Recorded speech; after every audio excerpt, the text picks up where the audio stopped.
ডাহাত কয়েকদিন ধরে জ্বরের মতো কাঁপছিল।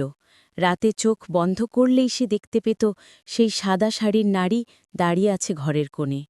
মুখে একই কথা, আমাকে বাড়ি পৌঁছে দাও। গ্রামের ওঝা দেখে বলল, ও শুধু পথ চায় না, ও কাউকে সাথে নিয়ে যেতে চায়। রাহাত ভয় পেলেও বুঝল এই ভয় থেকে মুক্তি পেতে হলে সত্যটা জানতে হবে।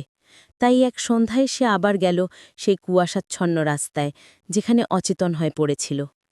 রাস্তায় ঢুকতেই বাতাস থমকে গেল। বাসভানের দিক থেকে আবার সে ফিসফিস শব্দ ভেসে এলো। এবার নারীটি আর দূরে দাঁড়াল না, তার ঠিক সামনে এসে দাঁড়াল। চোখ দুটো আগের চেয়ে আরও লাল, কিন্তু কণ্ঠটা অদ্ভুত শান্ত। আমি মরেছিলাম, কিন্তু আমার দেহটাকেও খুঁজে পাইনি, সে বলল। যতক্ষণ না আমাকে খুঁজে পাবে, আমি মুক্তি পাব না। রাহাত বুঝল তাকে কিছু একটা দেখানোর জন্যই নারীটি এসেছে।